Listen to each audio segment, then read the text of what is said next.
Okay, I guess we can start our continue our reading the book called The Foundations of Buddhism, written by Rupert Gethin.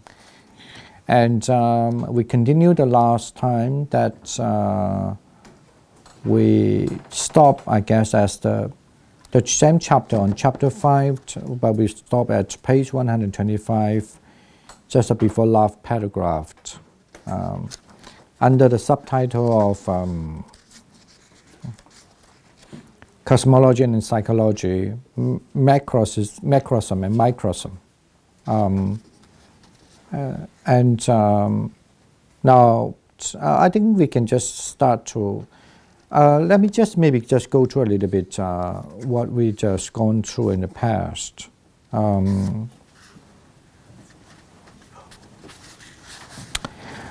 I think what here firstly trying to say that the Buddhists understand this cosmological scheme, it always lies in the principle of the psychology as well. So in other words,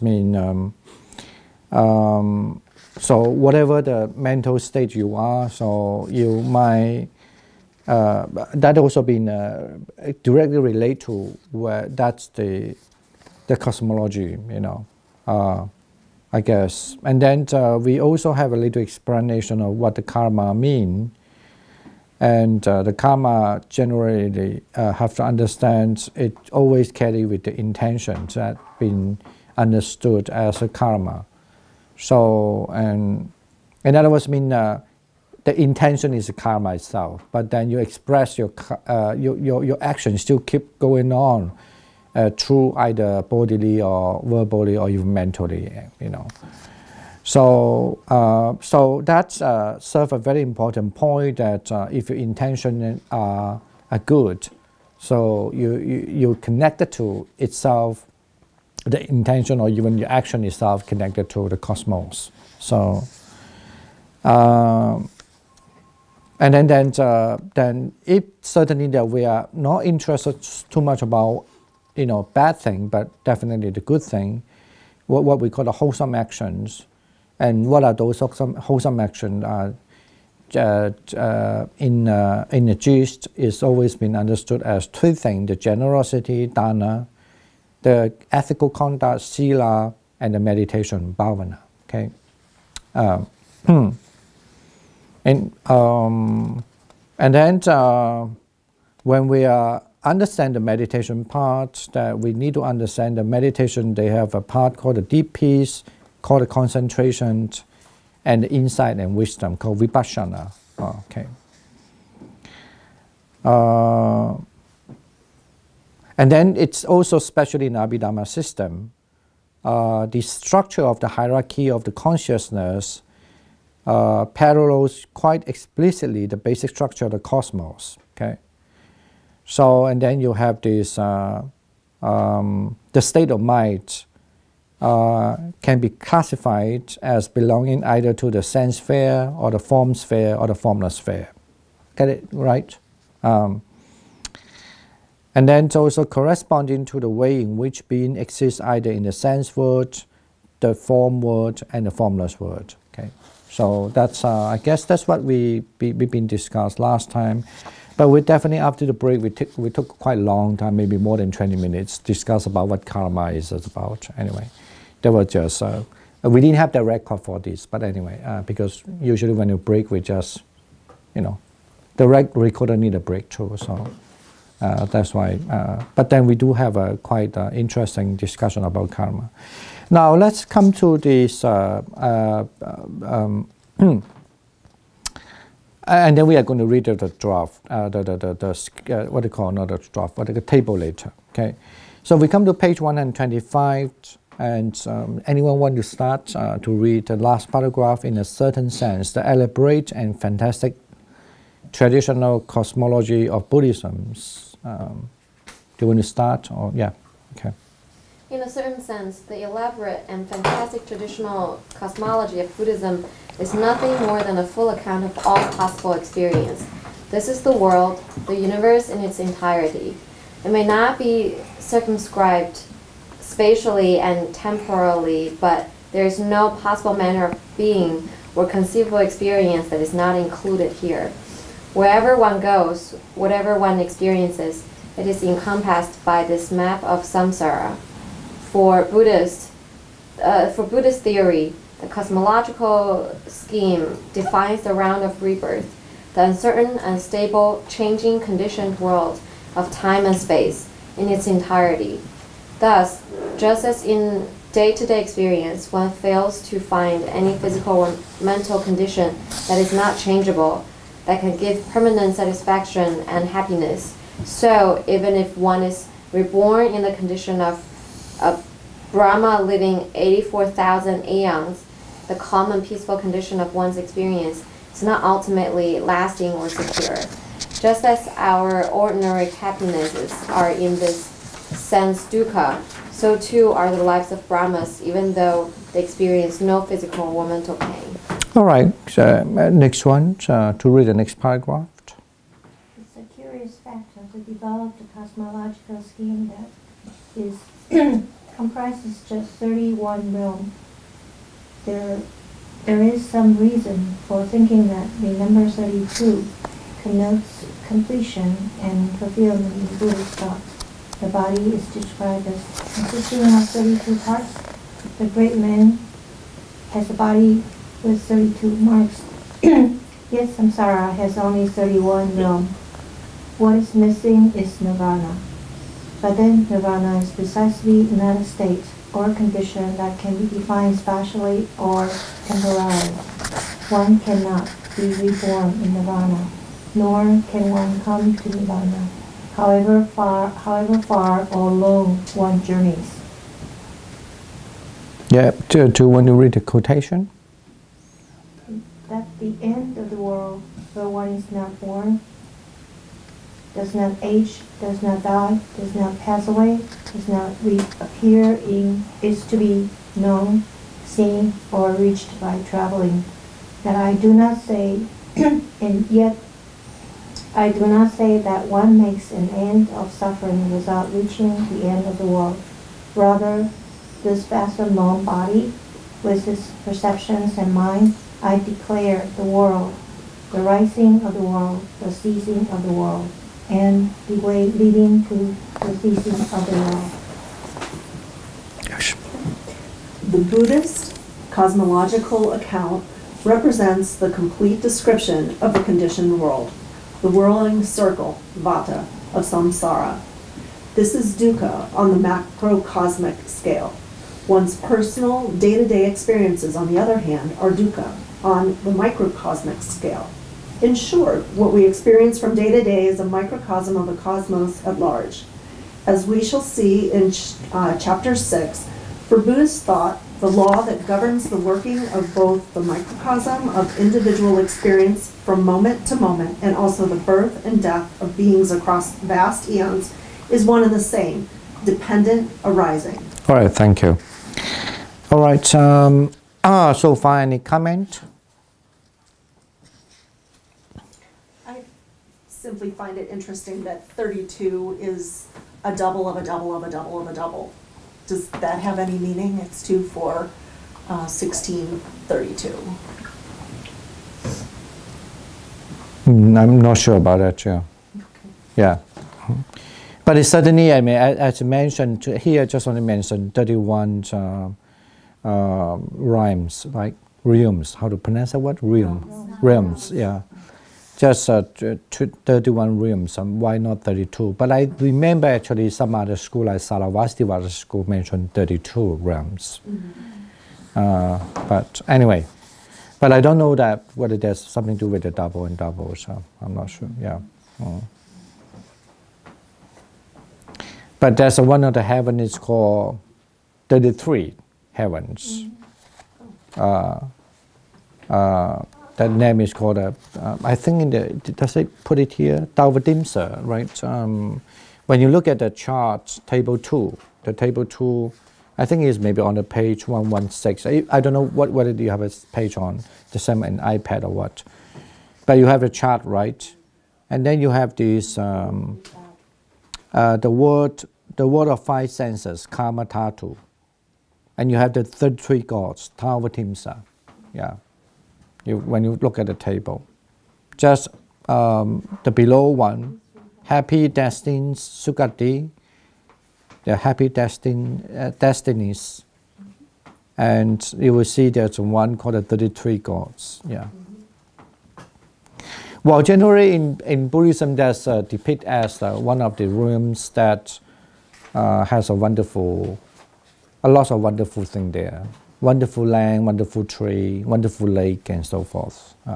And it's vast, far bigger than the earth, and many, many times bigger than the earth, and something like that. And the grass is really soft. You don't need to wear the shoe, and it doesn't cut your skin at all, and so forth. Anyway, when you read all these descriptions, you will find the earth is really incomparable in sometimes in many things. Okay. I have a quick comment. Yes. I love how the author actually described all of the cosmological, realms as a macrocosmic scale. Yeah. And our own body and our own experiences and sensations are all kind of a microcosmic. I just thought that was very elegantly put and also very helpful in terms of, I think when we live day to day, we tend to think, oh, our problem is like the biggest problem in the world, versus just putting it into context that is one little tiny bean out of the entire cosmology. I thought was very helpful. It is, but at the same time, actually, he also said that even though it's a microcosm of the cosmos at large, but it's also saying that even a little thing, it might sound very insignificant maybe to individual, but actually when you look at it in a karma way, actually it's really significant, because that itself, it's the state of you are connected to the whole cosmos. Like, say that you have a divine feeling, then you are in the divine feeling, you are in the divine, you are in the realm of divine, kind of divinity, something like that. Yeah. I guess I think maybe later he did mention that also. So that's why even in Zen Buddhism, there's one of the famous chart is about the six kind of the destinies, six destinies, 六趣嘛, and then they put the heart as the mind as the middle, because that's which state are you? It's all about your mind, right? Yeah. Okay. Anyway. All right, yeah, that's good comment too. Yeah. Any other? No. I thought maybe people will ask some other question. I think I don't want to ask myself. So, all right, if no, because I think the last paragraph is not easy, but nobody asked, that would be, I'm very good, I can get by it. And then I can get by.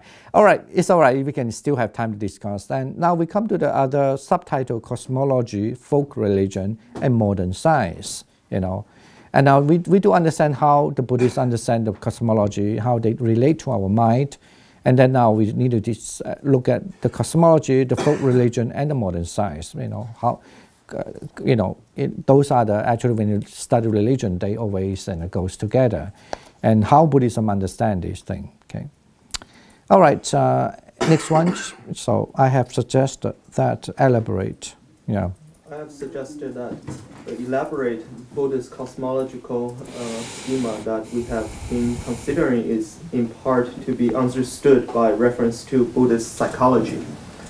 The equivalence between psychology and cosmology is old and to be regarded as intrinsic to the system and not a stratagem employed by Buddhist modernist apologetic in order to render primitive, pre-modern understanding of the world palatable to the contemporary taste.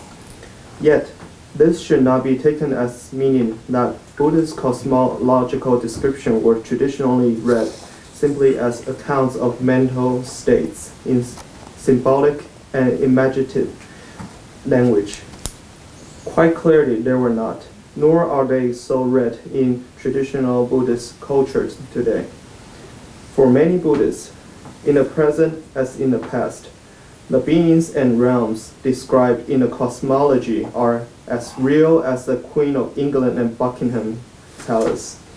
Yet equally clearly there can be intellectually more naive or more sophisticated ways of understanding the Buddhist cosmological worldview. But again, we should avoid coming to the conclusion that somehow the psychological interpretation represent the real Buddhist understanding, whereas the literal understanding feeds the popular imagination and, as such, must be suffered by sophisticated intellectuals. What we have to do with here is a question of a different conception of the nature of reality, a conception that allows what we would call psychological and symbolic interpretation to coexist with a literal interpretation. Whatever ultimate interpretation one puts on traditional Buddhist cosmology, it remains a flexible framework within which to make sense of a rich spectrum of experience. Next one. John. Nevertheless, at another practical level, this cosmological framework has allowed Buddhism to accommodate and take under its wing certain aspects of what might be called, for want of a better term, folk religion. This process of accommodation is as old as Buddhism itself, perhaps older. Many of the gods and different kinds of being found in the ancient cosmology have been absorbed into the Buddhist scheme of things from pre-existing folk and religious traditions. In precisely the same way that they have been absorbed and adapted by Jain and Brahmanical tradition, thus figures such as Brahma, Sakra, or Indra, such classes of beings as Asuras, Gandhavaras, celestial musicians, Yaksas and Yaksinis, Rakshasas? Yeah, Rakshasas, yeah. Rakshasas, types of demon and nymph, Nagas, which are mythical serpents, Garudas, which are mythical birds, and other classes of minor deities dwelling in forests, groves, and trees. All of these form part of a vast Indian mythical and folk religious heritage that the various Indian traditions draw upon. Do you want to read another paragraph? Okay. Each tradition preserves slightly different accounts of these themes. In each tradition, they are adapted and reinterpreted, taking on slightly different characters and acquiring particular associations, while still retaining certain common features. In the fully developed Buddhist cosmology, these sorts of beings are generally associated with the gods of the lower sense sphere heavens. But the presence in the Buddhist scheme of things, in part, reflects a simple fact of the cultural milieu in which Buddhism grew. We are concerned here with something that is, in principle, as relevant to Indian religion today as it was 2,000 years ago. Then, as now, most people lived in a world alive with fairies, demons, goblins, ghosts, nymphs, dragons, angels, as well as various gods. Such beings are as real to people's experience as any human being. For the most part, in the context of the practice of contemporary Hinduism, the interaction and dealings with such beings concerns matters of day-to-day living rather than questions of the ultimate cessation of suffering. Thus, such beings are seen as causing various kinds of disease by possessing one, or they may be able to grant fulfillment of certain aspirations, help with a harvest or passing an exam. The acknowledgement of these beings assists the smooth running of day-to-day matters and grants a measure of protection against calamity. All right, thank you. I think we should go on a little bit before we stop. Yeah. Anyone? Okay. The various cultures beyond India where Buddhism has established itself over the last 2,500 years have been very similar to India herself in this respect. The existence of various kinds of beings has been taken for granted, as has the fact that they may be able to assist in limited ways with everyday human affairs. In this manner, Buddhism has been able to accommodate and coexist with a considerable range of local and indigenous religious practice wherever it has established itself. Thus, the Buddhists of Sri Lanka visit the shrine of various local and Hindu gods. The Buddhists of Burma have various rites associated with a class of being known as nets, yeah. While the Thais seek the assistance of the Peace. Japanese Buddhists worship at the Shinto shrines of the kami. Tibetan Buddhists acknowledge the existence of various kinds of spirit and God, invoking the presence of some of protectors of Dharma. It's okay. Jokyo. Yeah. Such behavior troubled some earlier Western observers of the practice of Buddhism in its traditional cultures, and led them to conclude that the people who participated in these practices were not true Buddhists. This conclusion was based in part on a failure to appreciate the nature of the relationship between this kind of practice and the cultivation of the Buddhist path. In part on an image of Buddhism artificially constructed from a selective reading of early Buddhist texts, and in part on an exclusivist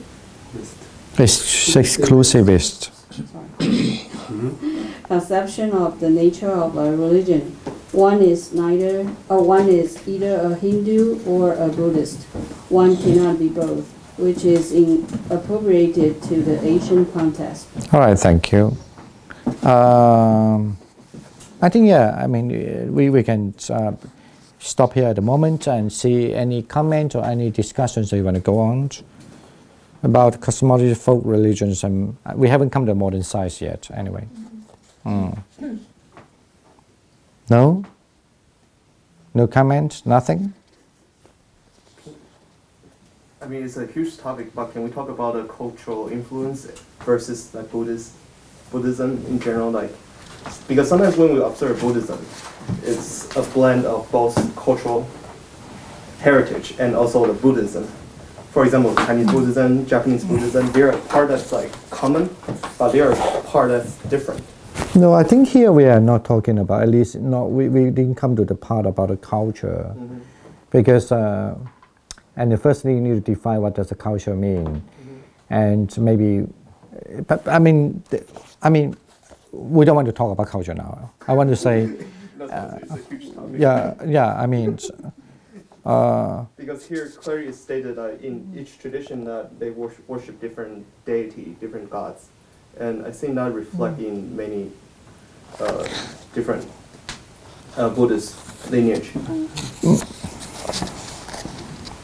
That's what I guess he disagree with that. So it's because if you look at but I mean even look at the Buddhist text that they mention about a certain Hindu god's name too, and but certainly you could interpret it a different way, saying that it's just Buddhism want to assimilate their belief, and maybe just trying to assimilate the belief for whatever reason, okay? But it looks like, I think he did mention here, right, where there's one passage, he did say that, and if some people maybe kind of like quite denying that the Buddhism, at least from early Buddhist texts also, that do not believe in that part, but it looks like, on the contrary, looks like the Buddha actually agreeing that the existence of what they was talking about, like a Brahma, and as the god, and or even some other like Vedas as a ghost and so forth. Looks like the Buddha agree, even though some Westerners, especially selectively, they disagree with that. They might be thought, that may be a later invention or whatever, interpretation. But it still falls into the Buddhist framework of the universe. And like there was, like there was Asura, Gandharvas, the Yaksha, Rakshas, and Garuda, kind of mythical birds, you know. And in Indian culture, of course, everybody will agree that they might have this kind of Garuda, that they have the birds that can speak, kind of like that, big bird, like the very big, not necessarily very big, I mean, depend if they are the mature one, very big bird. But then came to other countries.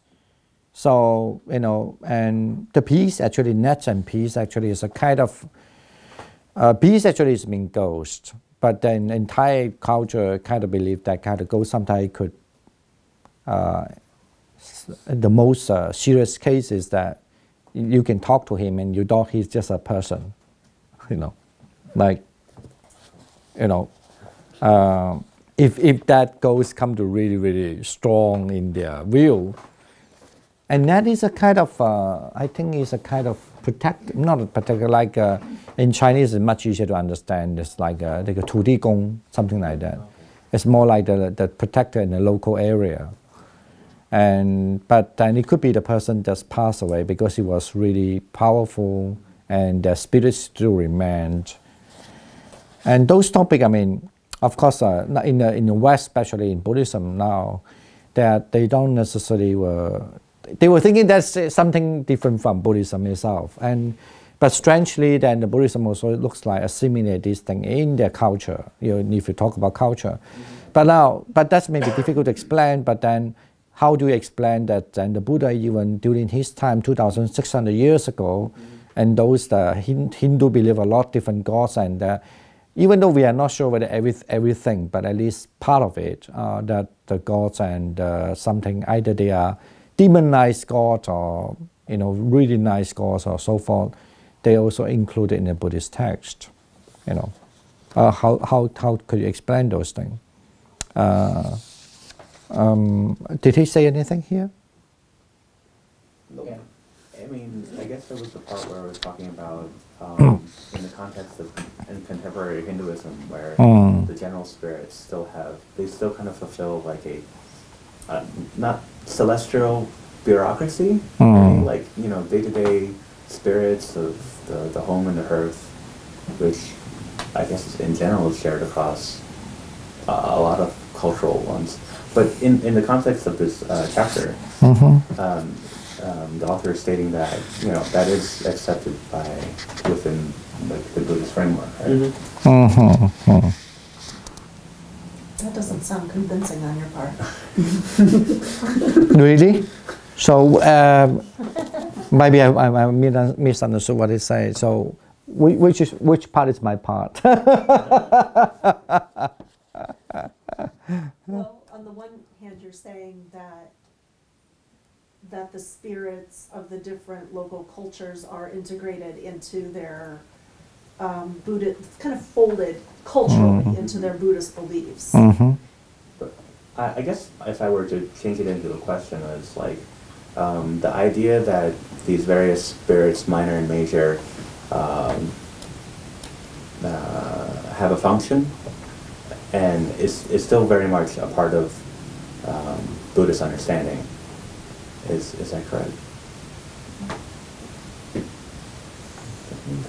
It's still very much the Buddhist understanding, because you mean those spirits, they have their function. Not sure. I think yes and no, but I mean, when we read this, I think we didn't come to that. But of course, we can discuss about this. My understanding, sometimes the Buddha agree with what say a certain mystical kind of living thing, but sometimes they disagree with what they thought they might misunderstood, like their purpose of why they are being why they are being a certain kind of divine beings, and but certain, like in India, for example, they thought they would become a certain beings because they could manifest their power and they could stay forever like that. Then the Buddha disagreed with that, they could stay forever. And also they have a different way to understand why they can become a divine being is like, I guess this is why we discuss about this part as well. It's, they can be a divine being is because they have a good karma, basically. It's like that, you know. Even India, I guess somewhat, yes, yes. But then at the same time, many times that in Indian kind of, what do you call, the sacred texts kind of hinted that they are become sacred or they are powerful is also because because their parents are powerful like that. But then that might be a little different from a perspective of Buddhists. But then I think the interesting part is actually then the Buddhism, how do we explain the Buddhism actually somehow also, I mean, it's easy to reject saying that, okay, nothing this, nothing that, then Buddhism has their different gods or so forth, you could even say that. But then the Buddhism also accept that whatever, not whatever, a lot of what they believe, like even the different type of gods is, you know, you could say Buddhism assimilate that idea into the teachings too also, you know. And some of the mystical, like, if you say God is maybe more like a human, but then like a mystical animal like Garuda is one of the examples. You know what is Garuda? A bird, right? A kind of bird. Some depict the Garuda is that they could fly, but they have a head kind of like a little bit like human, but they have a beak. That's called Garuda, like that. And Nagas is also difficult. Nagas is, they live under the sea. And they live under the sea and they could be like a serpent. But then, however, in the Buddhist understanding, same as India, that Naga, the body is a serpent. However, they could transform the body into like that we feel comfortable with, in a way like a human form. Otherwise, they would not get scared.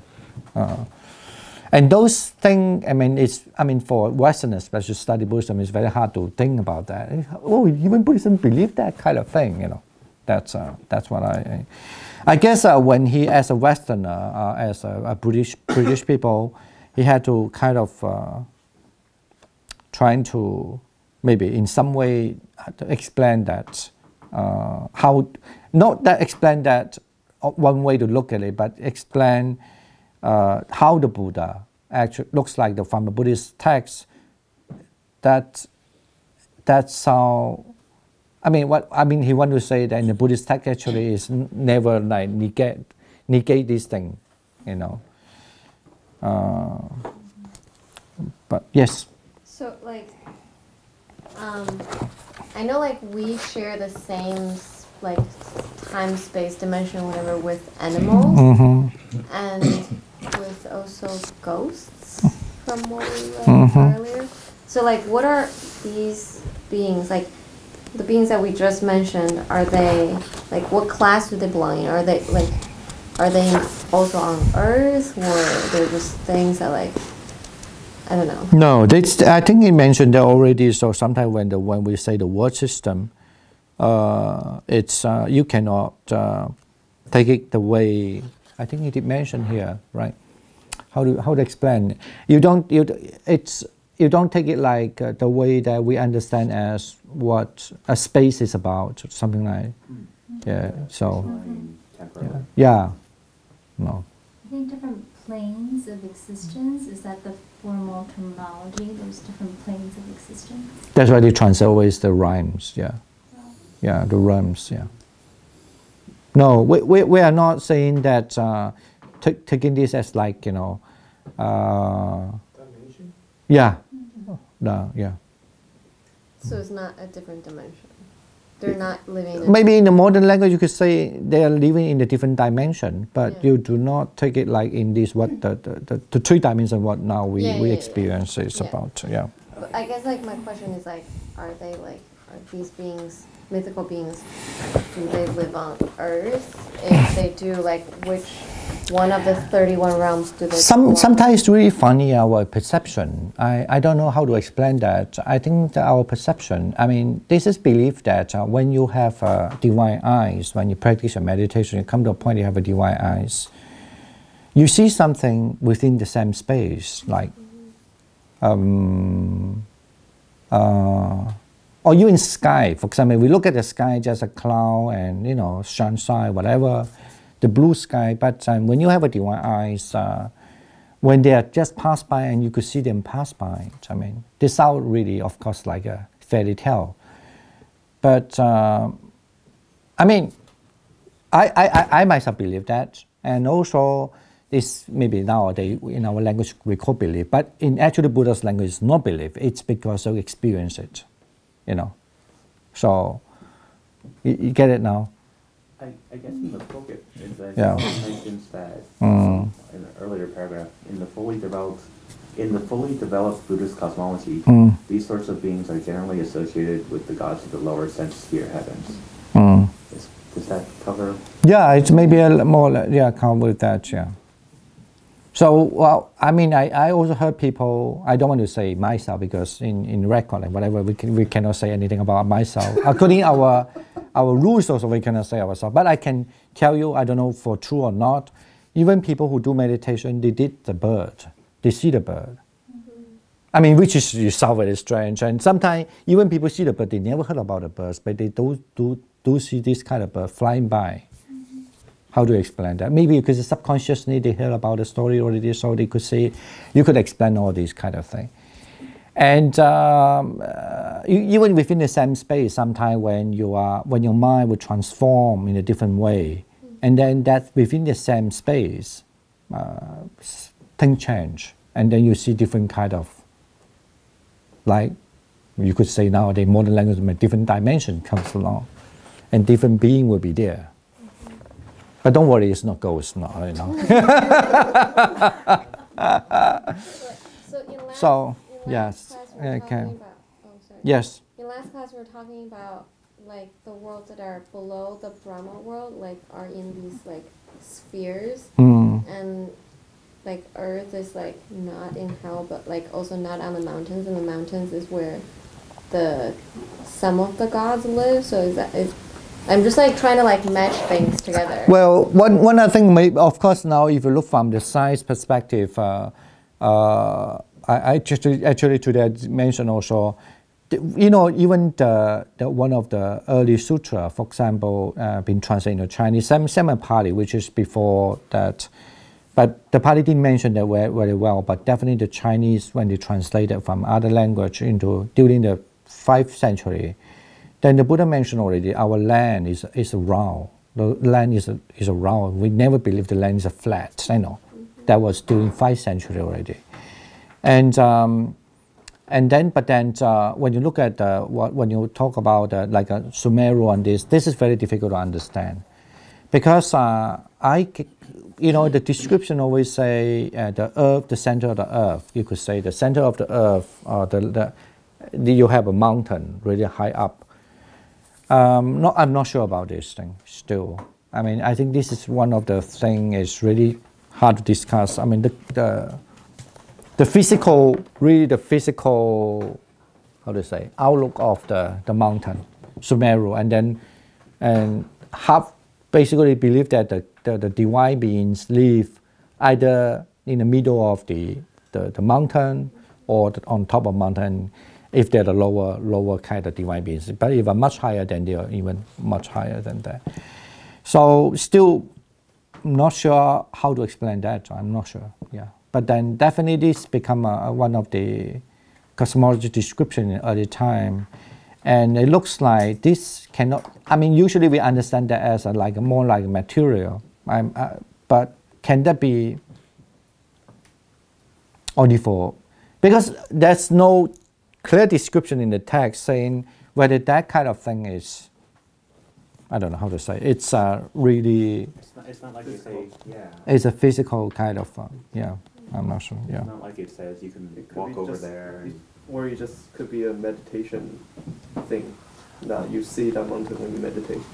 Yeah, that's why yeah, but then also there's no such a clear description about that. That's only you can see through meditation as well.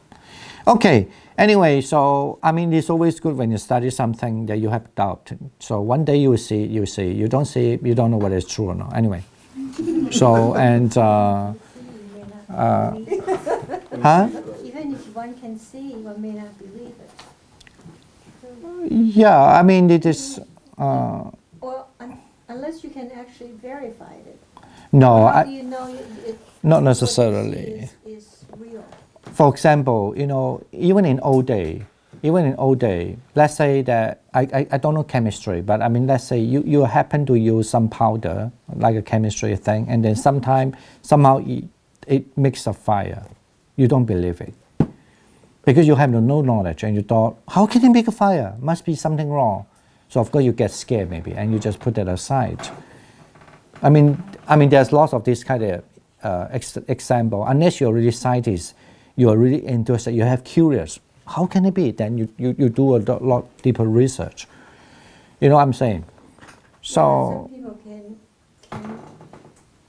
misconstrue it that the fire was created by some mystical being, you know. But actually, in chemistry, you can explain that it's some kind of chemical. When they mix together, they create fire.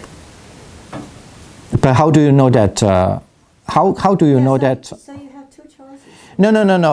I'm not here to say about that. I want to say, even in old day, let's say 100 years or 200, 300 years ago, even you use a chemical to make the fire, and people still think that is not true, right?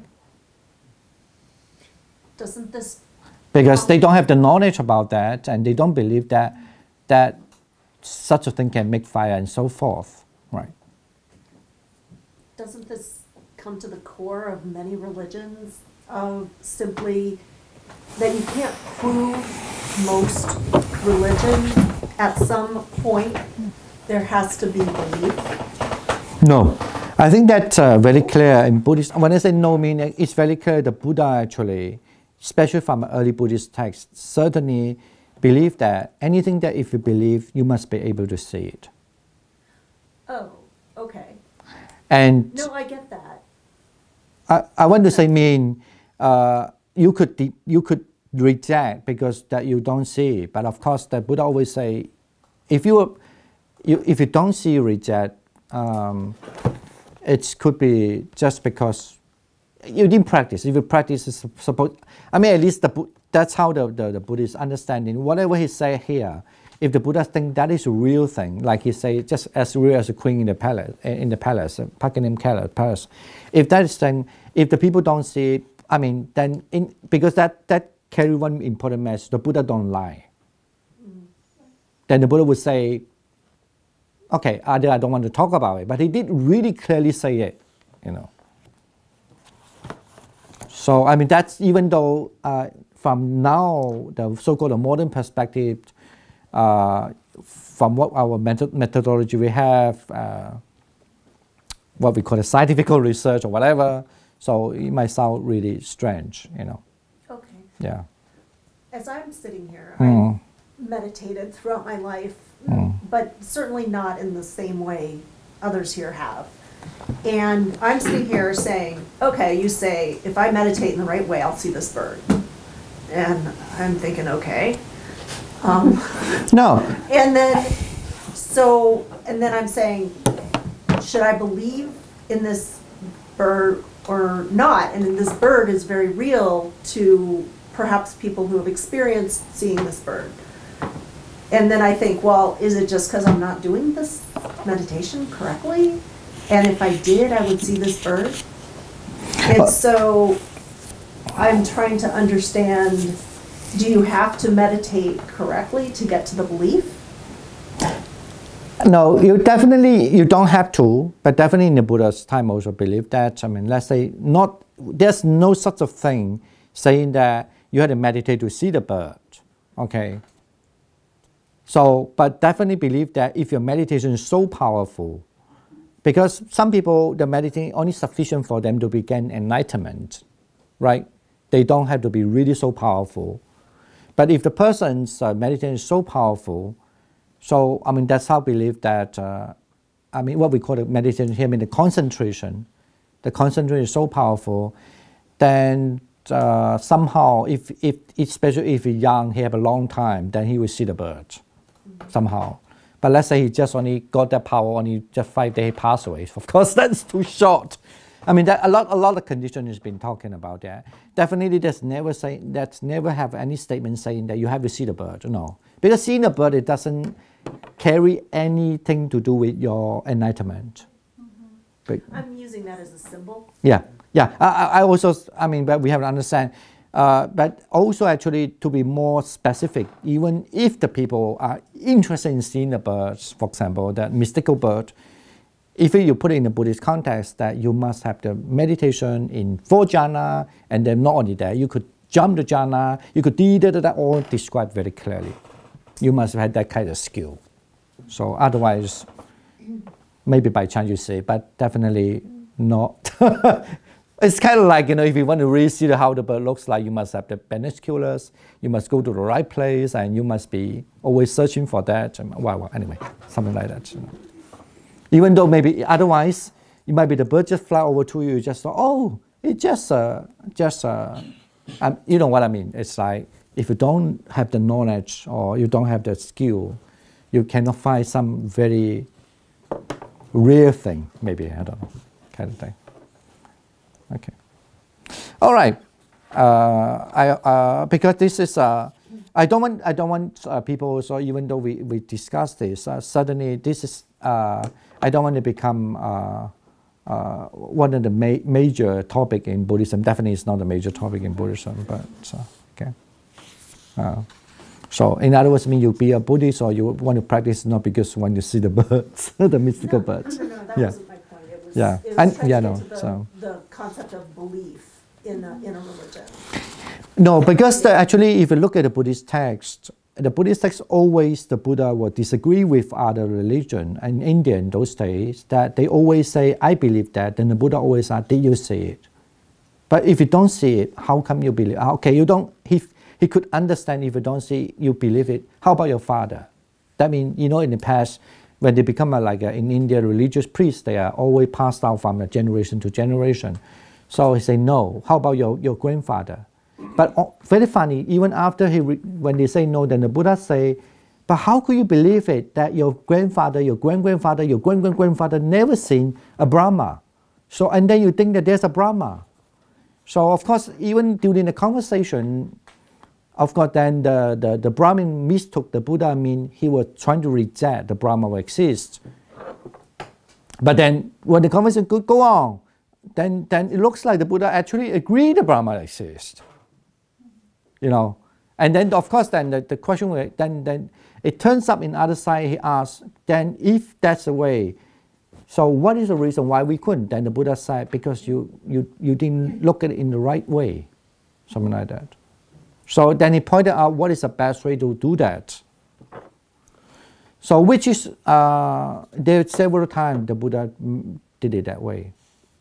So yeah. Isn't it also fair to say though, for a beginner Buddhist practitioner though, for example, Master Yin Shen, talks about there is a balance of faith and also practice. Meaning, if you're just starting out and you don't have, let's say, all of these deep concentration, you're not able to actually truly verify and experience what the Buddha's teaching is. You start with the first step of faith, and then you, through your practice, I guess, validate and verify what the Buddha says. I don't know whether we need to verify what the Buddha said. That's definitely. I don't think that to me it sounds disrespect. I don't mean you. This is my understanding. When I say disrespect, this is an important point. Firstly, the Buddhism definitely agree that when you just start to want to follow the Buddhist path, okay, whatever, but it's pretty normal you have doubt because you are not there. So that's why it's always giving you the simile, a lot of simile, saying, just like you have never been, people telling you this road will go to that land until you go to the end of it. And otherwise you still have doubt. Is that truly? Even everybody told me there's a place like that, but I have never been yet, right? And it's pretty natural, so people have doubt. But I mean, the faith in Buddhism is very different from other religion, as It's because here the faith sometimes been understood as a way, mean you're not clear, not necessarily because you don't believe what he said, but because you didn't see it. Right? I don't have to be telling the people, okay, nowadays of course we've been kind of educated the way that you have to believe the thing is only because, you know what I mean? Let me rephrase it. I mean, nowadays we've been trained almost like you have to scientifically prove something. Yes. Say it's true. I guess we have to certainly, that's a faith there too, because you have to believe the Buddha is the one who, if he says something, he doesn't lie. Maybe that's the one thing, and the rest is only depends on my how my karma basically means how much I can explore, right? Not just because my power, as I just mentioned, even your lifetime too. Maybe you have a really power, and only just 5 days and you pass away, so you don't have time to explore that much. And also about your past karma, also how much you've been in that kind of. It depends on how your ability as well, right? Anyway, but then it's no doubt, even though whether you could experience like the Buddha or not, but for one thing that definitely the Buddha always emphasizes as the main teaching is your cut off the, basically mean the cut off all the defilements. So that definitely is something that everybody can see right now and here, right? Okay, all right, get it now? Any other?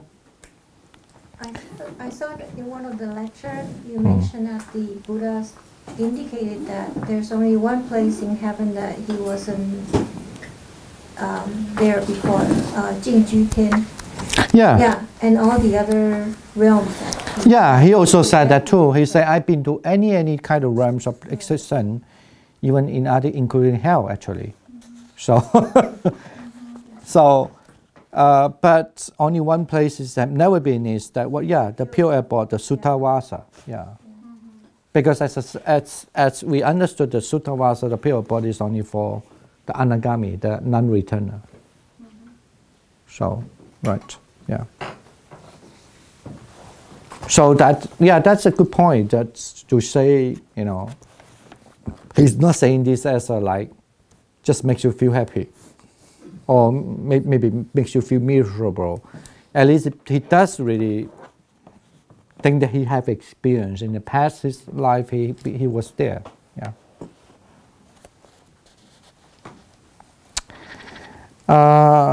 Okay. Why don't we just go further?